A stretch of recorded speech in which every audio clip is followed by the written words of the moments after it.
Good morning students. આજે આપણે પીવાના પાણીના આંતરરાષ્ટ્રીય ધોરણો વિશે સમજીશું. તમને લોકોને ખ્યાલ છે કે પીવાનું આપણે જે પાણી પીએ છે તેમાં બહુ બધા મિનરલ્સ હોય છે, ખ્યાલ છે ને? તો પીવાના પાણીના આંતરરાષ્ટ્રીય ધોરણો કયા કયા છે?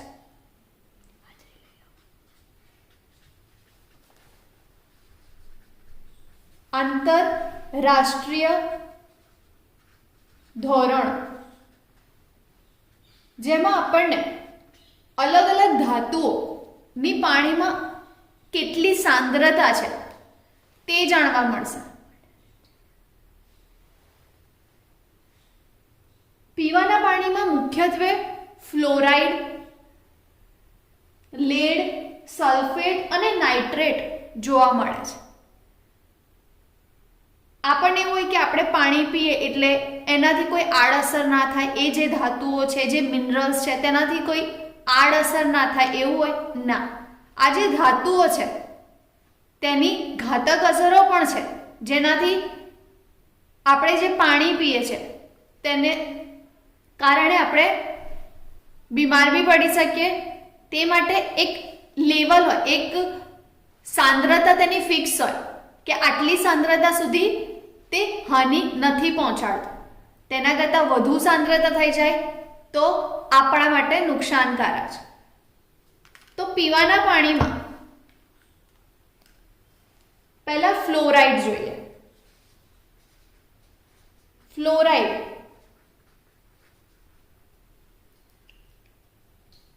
ફ્લોરાઇડ આયનની સાંદ્રતા જાણવી જરૂરી છે.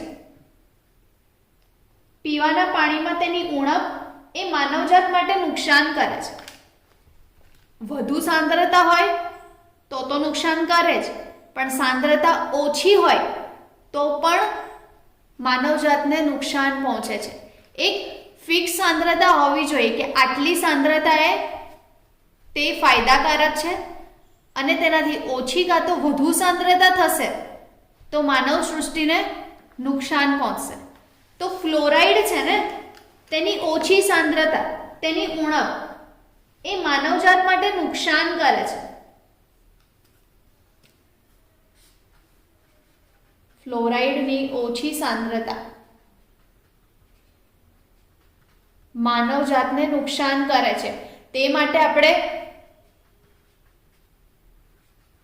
ફ્લોરાઇડની સાંદ્રતા જાણવી જરૂરી છે, રાઈટ?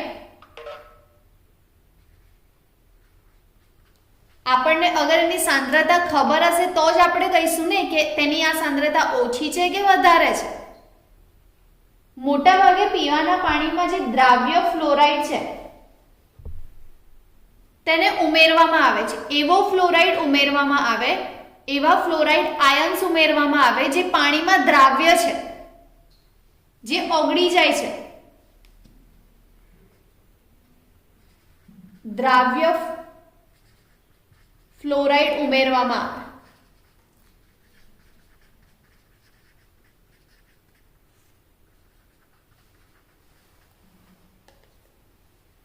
જે પાણીમાં ઇઝીલી દ્રાવ્ય છે તો તેની સાંદ્રતા 1 ppm અથવા 1 માઇક્રોગ્રામ પર ડેસીમીટર ક્યુબ. પીવાના પાણીમાં જો ફ્લોરાઇડ હશે ને, પીવાના પાણીમાં ફ્લોરાઇડ, જે દ્રાવ્ય ફ્લોરાઇડ છે તેની સાંદ્રતા કેટલી હશે? તો તેની સાંદ્રતા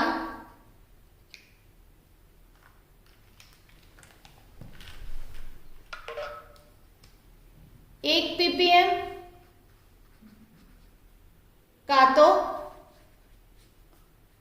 1 મિલીગ્રામ પર ડેસીમીટર ક્યુબ આટલી હશે.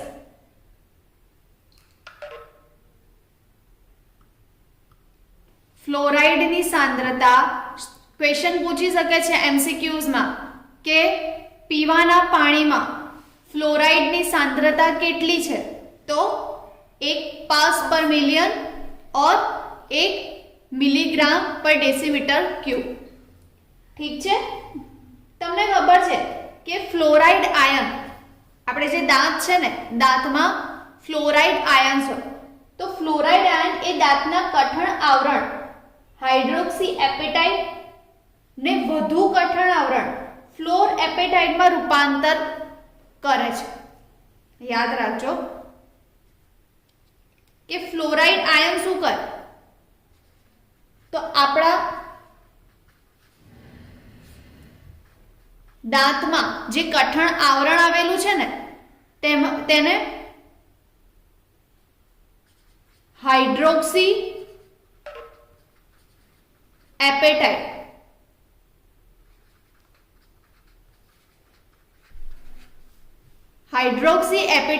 ને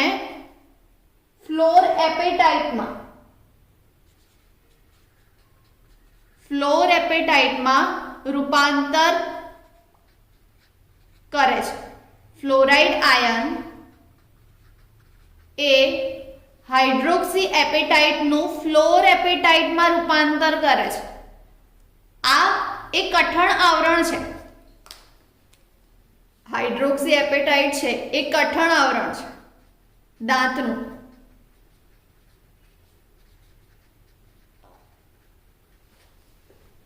અને ફ્લોર એપેટાઇટ એ તેનાથી વધારે કઠણ આવરણ છે, વધુ કઠણ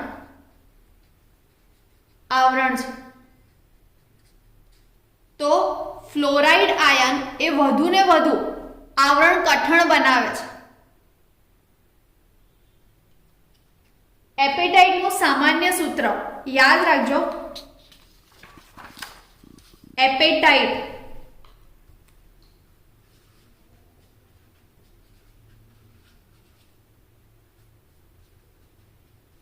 સામાન્ય સૂત્ર Ca10 calcium 10 PO4 6 into X2, જ્યાં X એ હાઇડ્રોક્સી કે ફ્લોર. સામાન્ય સૂત્ર એપેટાઇટનું સામાન્ય સૂત્ર આપણ એક્ઝામમાં પૂછી શકે છે. Ca10 PO4 6 into X twice. Ca10 PO4 6 into X2, જ્યાં X બરાબર OH કાં તો F ફ્લોરિન. ખ્યાલ આવ્યો સ્ટુડન્ટ્સ? હાઇડ્રોક્સી આ છે એપેટાઇટનું સામાન્ય સૂત્ર. હવે આપણે દેખ્યું હાઇડ્રોક્સી એપેટાઇટ, તો તેનું સૂત્ર શું થાય? Hydroxy appetite. તો Ca thrice PO4 twice into CaOH twice.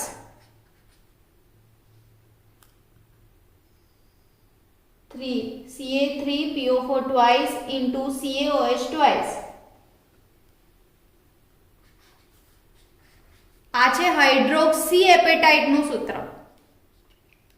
અને ફ્લોર એપેટાઇટ જે વધુ કઠણ આવરણ છે, ફ્લોર એપેટાઇટ જે હાઇડ્રોક્સી કરતા વધારે કઠણ આવરણ છે, તેનું સૂત્ર શું થશે? 3 Ca3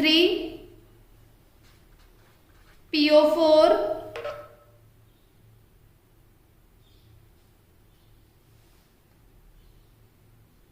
twice into CaF twice. ચલો સ્ટુડન્ટ્સ, આમાં ફરક ક્યાં આવ્યો એમ કહો. હાઇડ્રોક્સી એપેટાઇટ અને ફ્લોર એપેટાઇટ, ફરક ક્યાં આવ્યો?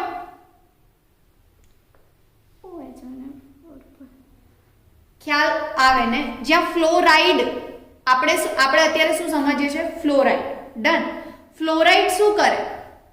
હાઇડ્રોક્સી એપેટાઇટમાંથી ફ્લોર એપેટાઇટ બનાવે. ડન. તો હાઇડ્રોક્સી સમૂહ છે તેના રિપ્લેસ કરીને ફ્લોરાઇડ સમૂહ બનાવી દે, જે વધુ કઠણ આવરણ છે. કોનું? દાંતનું. ઠીક છે. સૂત્ર ના ભૂલતા. એપેટાઇટનું સામાન્ય સૂત્ર CA10PO6X2, જ્યાં X બરાબર OH કાં તો ફ્લોરાઇડ. હાઇડ્રોક્સી આપણને જોઈએ છે હાઇડ્રોક્સી એપેટાઇટ, જે દાંતનું કઠણ આવરણ છે નોર્મલ. હાઇડ્રોક્સી એપેટાઇટ તો સૂત્રમાં અહીંયા OH આવશે. ડન. જ્યારે ફ્લોર એપેટાઇટમાં રૂપાંતર કરે ફ્લોરાઇડ ત્યારે હાઇડ્રોક્સીના રિપ્લેસમાં ફ્લોરાઇડ હશે. ડન.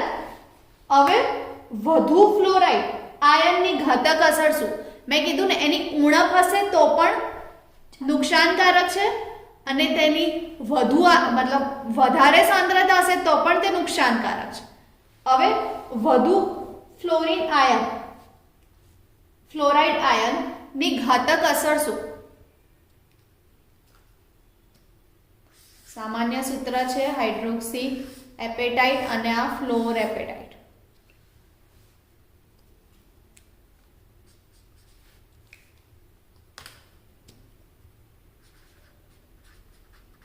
ફ્લોરાઇડ આયનની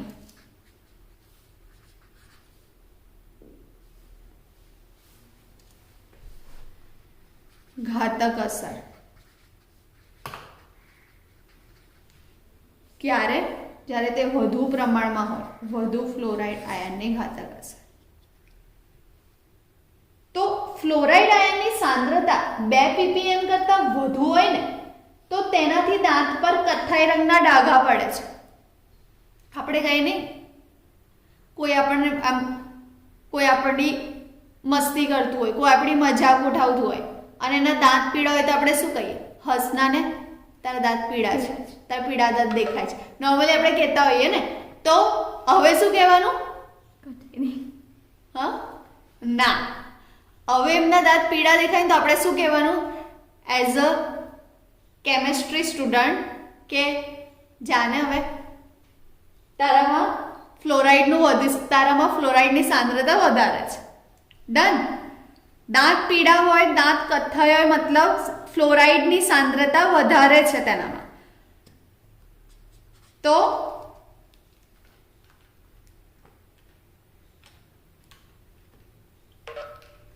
ફ્લોરાઇડ વધારે પ્રમાણમાં હશે તો દાંત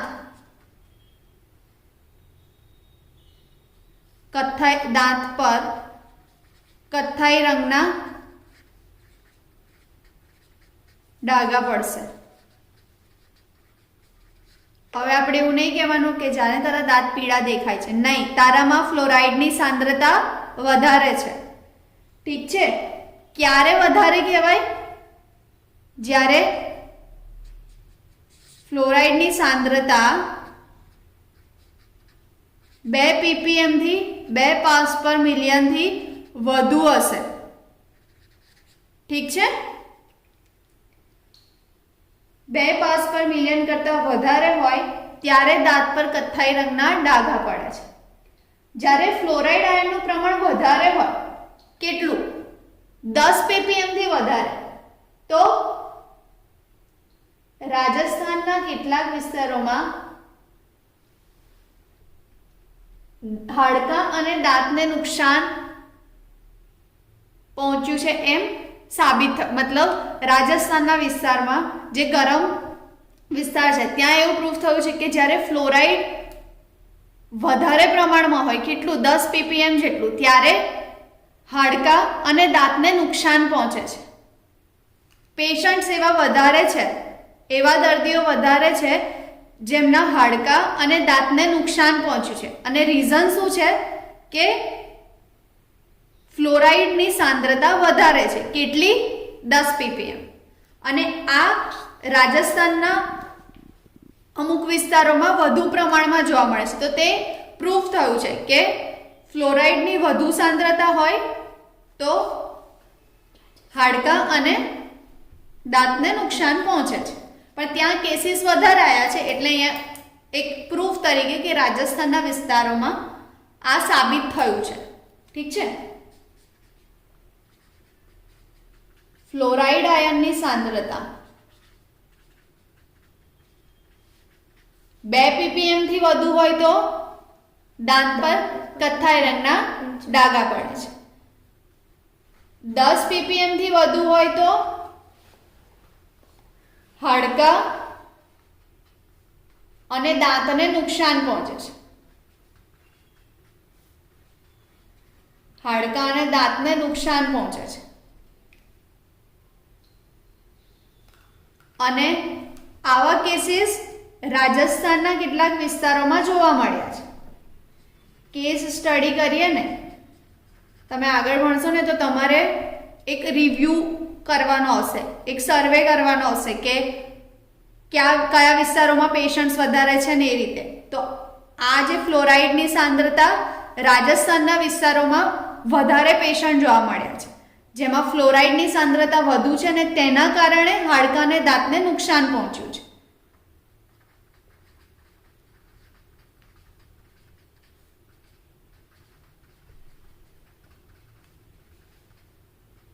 ઠીક છે.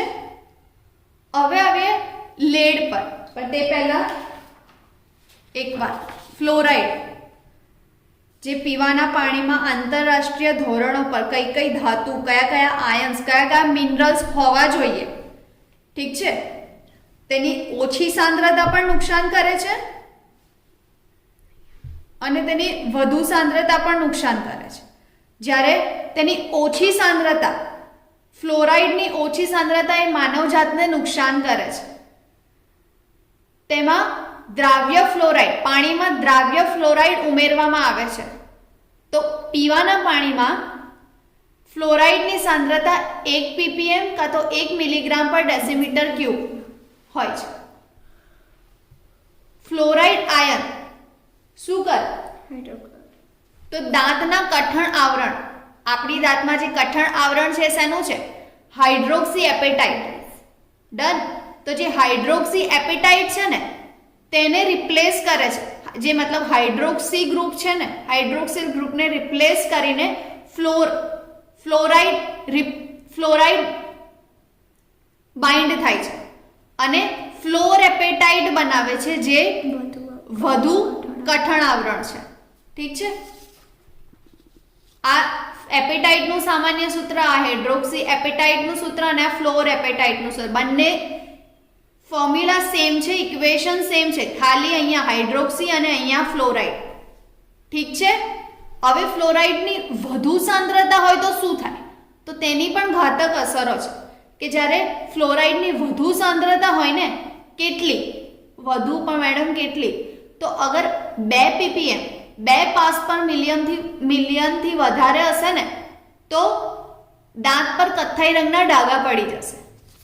અને ફ્લોરાઇડની સાંદ્રતા 10 ppm થી વધારે હશે ને તો હાડકાં અને દાંતને નુકસાન પહોંચે છે. હવે આપણે આવીએ લેડ પર. લેડ ધાતુ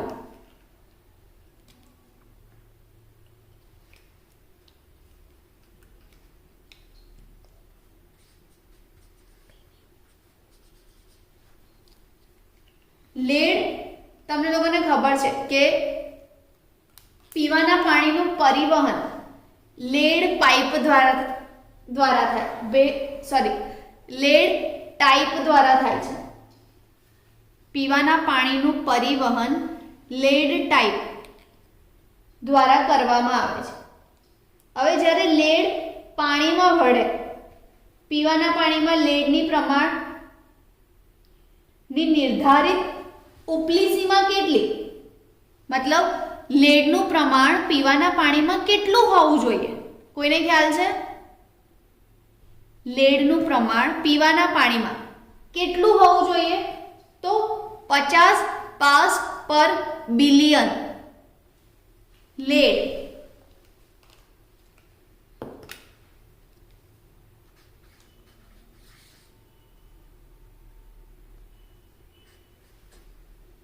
પીવાના પાણીનું વહન, પીવાના પાણીનું વહન લેડ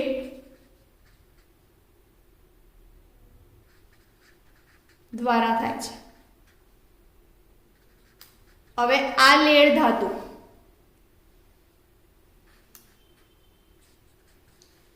એ પાણીમાં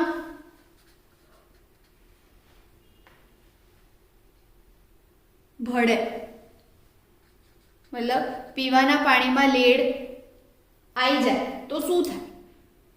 તો આપણને ખબર હોવી જોઈએ કે પીવાના પાણીમાં કેટલી સાંદ્રતા તે આપણને નુકસાન નહીં કરે. તો લેડ પાણીમાં કેટલું, તેની સાંદ્રતા પીવાના પાણીમાં કેટલી હોય છે? 50 પાર્ટ્સ પર બિલિયન. યાદ રાખજો, અહીંયા અલગ છે. નોર્મલી આપણે યુનિટ હોય ને તો પાર્ટ્સ પર મિલિયન હોય, અહીંયા પાર્ટ્સ પર બિલિયન છે, બિલિયન છે, યાદ રાખજો. પીવાના પાણીમાં લેડના પ્રમાણની નિર્ધારિત ઉપલી સીમા, નિર્ધારિત મતલબ આ ફિક્સ કરેલું છે, આ નિર્ધારિત કરેલું છે કે એની ઉપલી સીમા આટલી લિમિટ છે, આનાથી વધારે તે નુકસાન કરશે માનવજાતને. ખ્યાલ આવ્યો? લેડ પાણીમાં ભળે છે તો તેની ઉપલી સીમા, નિર્ધારિત કરેલી ઉપલી સીમા કેટલી છે? 50 પાર્ટ્સ પર બિલિયન. હવે બિલિયન છે. હા, હવે તમને ખબર છે જેમ ફ્લોરાઇડની વધુ સાંદ્રતા આવી જાય તો તે નુકસાન કરે, તેમ લેડ પણ વધુ હશે, વધુ પ્રમાણમાં લેડ આપણા શરીરમાં જાય તો કઈ રીતે નુકસાન પહોંચે? તો તેની ઘાતક અસરો જોઈ લઈએ.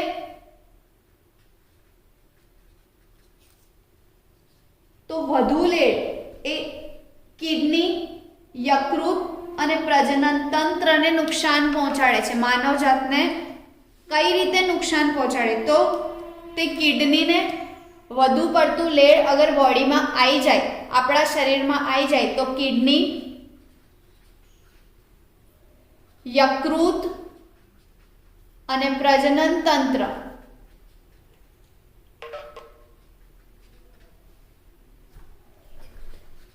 નુકસાન પહોંચાડે છે. ઠીક છે?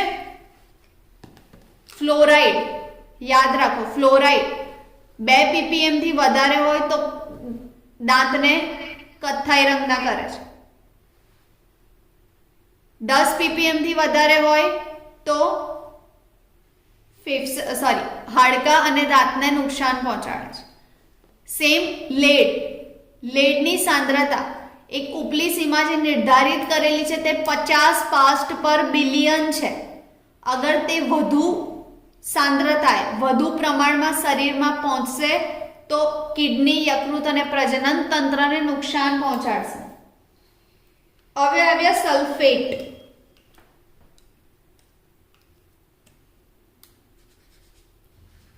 સલ્ફેટ તો પીવાના પાણીમાં સલ્ફેટનું વધુ પ્રમાણ એ માનવીમાં વિરેચક અસર પેદા કરે છે. તેનું મધ્યમ સ્તરનું પ્રમાણ નુકસાન રહિત છે. તમને લોકોને ખબર છે કે આપણા વડીલો હોય ને આપણને કહેતા હોય કે અતિનો હંમેશા ત્યાગ કરો. વધુ પ્રમાણમાં હંમેશા કઈ બી વસ્તુ નુકસાન કરતી જ રહે. તો સલ્ફેટનું જે મધ્યમ પ્રમાણ હોય ને, મતલબ જે મધ્યમ હોય એટલું આપણને નુકસાન ના કરે તો પણ જેટલું સલ્ફેટ પાણીમાં જશે વધારે પ્રમાણમાં તો તે આપણા માટે હાનિકારક છે. તો સલ્ફેટનું વધુ પ્રમાણ કેટલું?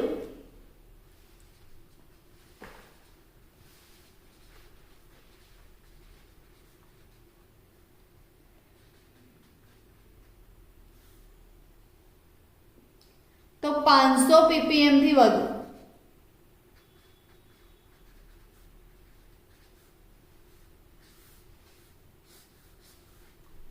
મતલબ 500 ppm થી વધુ પ્રમાણ તે માનવજાતને નુકસાન કરે છે. તેનું મધ્યમ સ્તરનું પ્રમાણ આપણને નુકસાન કરતું નથી. તે નોર્મલી પીવાના પાણીમાં અગર 500 ppm થી ઓછું હશે ને તો તે આપણા માટે હાનિકારક નથી, પણ વધુ પ્રમાણ થઈ જશે તો તે નુકસાન કરશે. પીવાના પાણીમાં નાઇટ્રેટ પણ હોય, સલ્ફેટ તેમ નાઇટ્રેટ પણ હોય.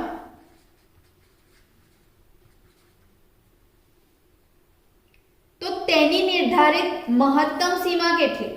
પીવાના પાણીમાં નાઇટ્રેટની નિર્ધારિત મહત્તમ સીમા 50 ppm. સ્ટુડન્ટ્સ આ બધા મિક્સ ના થાય, યાદ રાખજો. બહુ જ સિમ્પલ છે. ફર્સ્ટ આવ્યું ફ્લોરાઇડ. Fluoride 2 ppm 10 ppm. એના એક્ઝામ્પલ બે હતા. 2 ppm દાંતને કથ્થાઈ કરે, 10 ppm હાડકાને દાંતને નુકસાન કરે. સેકન્ડ આવ્યું લેડ. તો લેડ 50 પાસ્ટ પર બિલિયન, મિલિયન નતું, એ બિલિયન હતું. પછી આવ્યું સલ્ફેટ.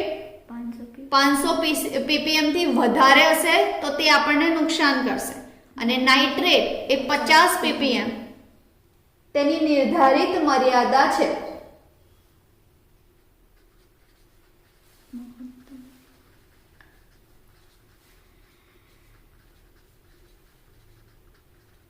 ઠીક છે.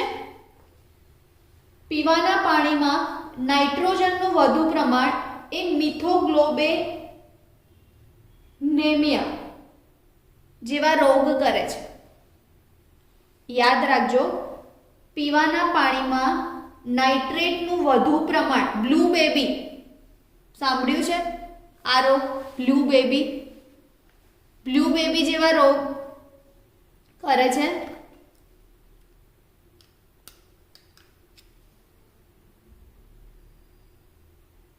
વધુ પ્રમાણ નાઇટ્રેટનું, બ્લુ બેબી. તમે કહેશો મેડમ બેબી બ્લુ થઈ જાય? ના.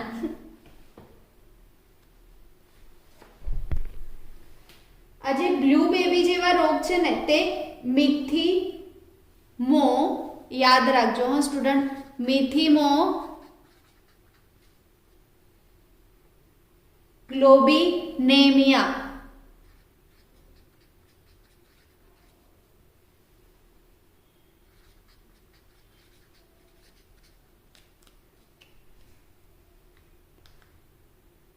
તમને ખ્યાલ હશે. મિથિમોગ્લોબિનેમિયા તો તેમાં મિથેન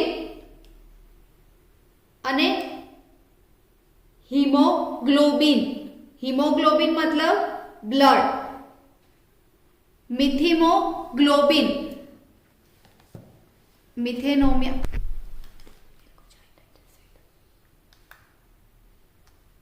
આજે મિથિમોગ્લોબિનેમિયા રોગ છે ને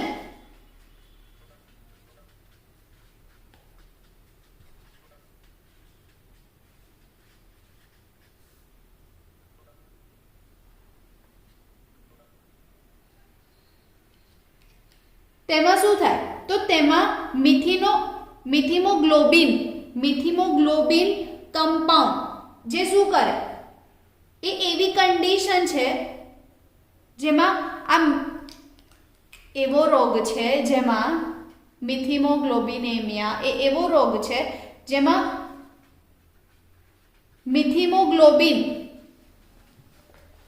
નું પ્રમાણ વધુ છે, વધુ પ્રમાણ. આ બુકમાં નથી, ધ્યાન રાખજો, યાદ રાખજો. મિથિમોગ્લોબિનેમિયા તમને કહી તો દીધું કે બ્લુ બેબી રોગ થાય, પણ ખ્યાલ તો હોવો જોઈએ ને કે બ્લુ બેબી શું છે, મિથિમોગ્લોબિનેમિયા શું છે. તો આ એક એવો રોગ છે, એક એવી કન્ડિશન છે કે જેમાં મિથિમોગ્લોબિન છે ને તેનું પ્રમાણ વધુ હોય. નોર્મલ આપણામાં જે નોર્મલ બ્લડ હોય તેના કરતાં મિથિમોગ્લોબિનનું પ્રમાણ વધારે હોય અને તેના કારણે શું થાય તો તે ઓક્સિજનને કેરી આઉટ નહીં કરી શકતું, મતલબ ઓક્સિજનને પાસ નહીં કરી શકતું, ઓક્સિજનનું વહન નથી કરી શકતું અને તેના કારણે મિથિમોગ્લોબિનેમિયા થાય છે. મિથિમોગ્લોબિનનું વધુ પ્રમાણ થઈ જાય, જેના કારણે એક તો આ એક ફોર્મ ઓફ મતલબ હિમોગ્લોબિન, એક પ્રકારનું હિમોગ્લોબિન પ્રોટીન છે.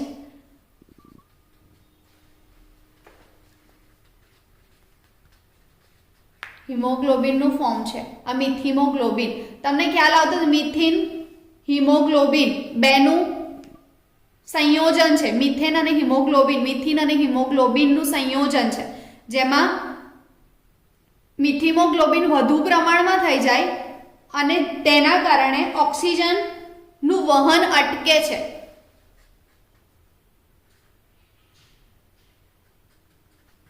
ઓક્સિજનનું વહન અટકે છે. હવે ઓક્સિજનનું વહન અટકે તો શું થાય? ઓક્સિજનનું વહન અટકે તો બરાબર જે પેશીઓ હોય, જે કોષ હોય, જે આપણા શરીરના સેલ છે, જે કોષ છે, જે પેશીઓ છે, તેમાં ઓક્સિજન બરાબર જઈ ના શકે.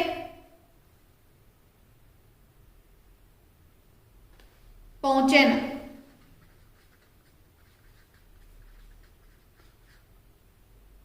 ઠીક છે, આ રોગ, અને આ રોગને શું કહેવાય? મિથિમોગ્લોબિનેમિયા. એનેમિયા રોગ સાંભળ્યો છે? નહીં? ઓકે. મિથિમોગ્લોબિનેમિયામાં મિથિમોગ્લોબિનનું પ્રમાણ વધી જાય. આ એક હિમોગ્લોબિન ફોર્મ છે જેમાં ઓક્સિજનનું વહન બરાબર નથી થતું. તો જે પેશીઓ છે, જે કોષ છે, જેનાથી વૃદ્ધિ થાય છે, તે બરાબર વૃદ્ધિ નથી પામતા, કેમ કે તેમાં ઓક્સિજન પહોંચતો નથી. ઠીક છે. નાઇટ્રેટનું પ્રમાણ વધારે હોય તો, નાઇટ્રેટનું વધુ પ્રમાણ એ મિથિમોગ્લોબિનેમિયા કરે છે. ઠીક છે. હવે તમે કહેશો મેડમ ફ્લોરાઇડ, લેડ, સલ્ફેટ અને નાઇટ્રેટ જ આપણા પીવાના પાણીને નુકસાન કરે? તો ના, બીજી અન્ય ધાતુઓ પણ છે જે પીવાના પાણીમાં તેની સાંદ્રતા ફિક્સ હોવી જોઈએ. ઠીક છે. અન્ય ધાતુઓ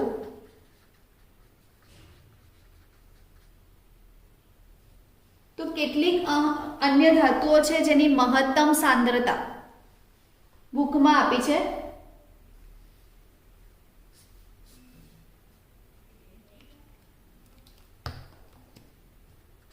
Fe iron, manganese, aluminium, copper, zinc, cadmium. તેની મહત્તમ સાંદ્રતા કેટલી હોવી જોઈએ જે માનવ સૃષ્ટિને નુકસાન નહીં પહોંચાડી શકે?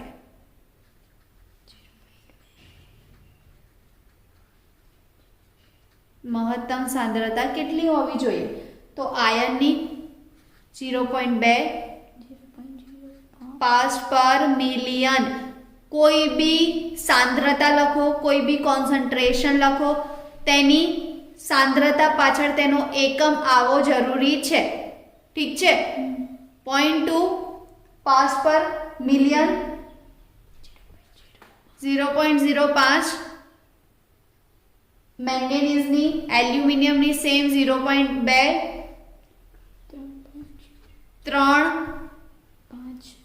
ઝિંકની 5 અને 0.005 પાર્ટ્સ પર મિલિયન મહત્તમ સાંદ્રતા છે કેડમિયમની.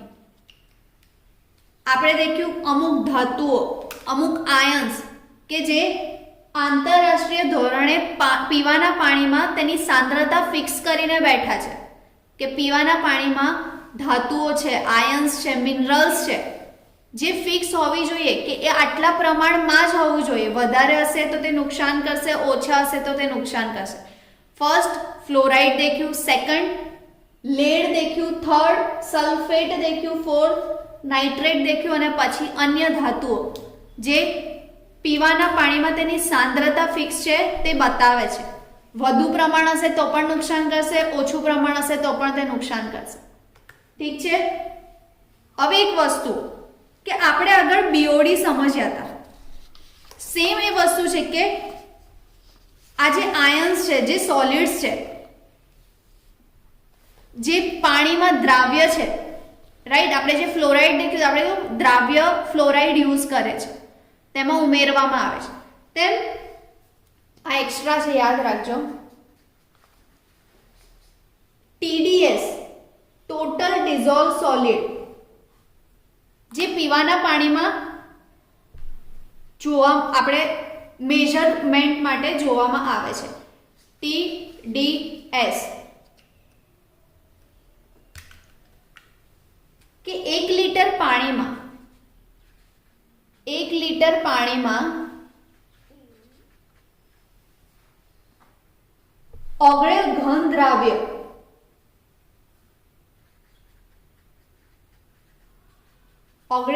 દ્રાવ્ય કે જે મિલીગ્રામમાં હોય છે, આપણને ખબર છે મિલીગ્રામ, પાર્ટ્સ પર મિલિયન કાં તો મિલીગ્રામ પર ડેસીમીટર ક્યુબ. ઠીક છે. મિલીગ્રામમાં દર્શાવેલ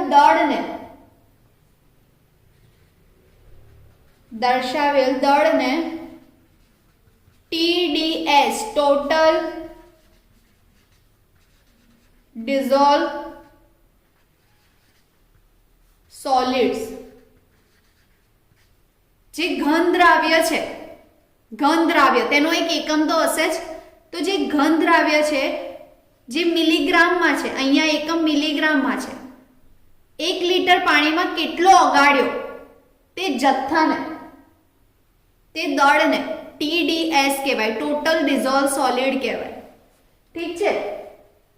મિલીગ્રામ પર લીટર, યાદ રાખજો, મિલીગ્રામ પર લીટર બરાબર 1 ppm. ઠીક છે. પાણીનું TDS સામાન્ય રીતે કેટલું હોય તો પાણીનું TDS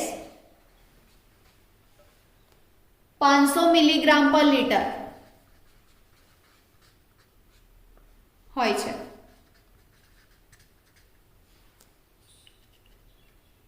TDS 1 લીટર પાણીમાં, આપણે એક પાત્રમાં 1 લીટર પાણી લઈએ અને તેમાં ઘન દ્રાવ્યના મિલીગ્રામના જથ્થાને દર્શાવેલ દળ કે કેટલું દળ છે તે સોલિડ, મતલબ જે ડિઝોલ્વ સોલિડ છે તેનું ટોટલ કરીને 1 લીટર પાણીમાં ઓગાળેલ ઘન દ્રાવ્યના મિલીગ્રામમાં દર્શાવેલ દળને TDS કહેવાય અને પાણીનું TDS 500 મિલીગ્રામ પર લીટર છે. આ પત્યું પીવાના પાણીના આંતરરાષ્ટ્રીય ધોરણો. નેક્સ્ટ લેક્ચરમાં આપણે જમીનનું પ્રદૂષણ સમજીશું. Thank you.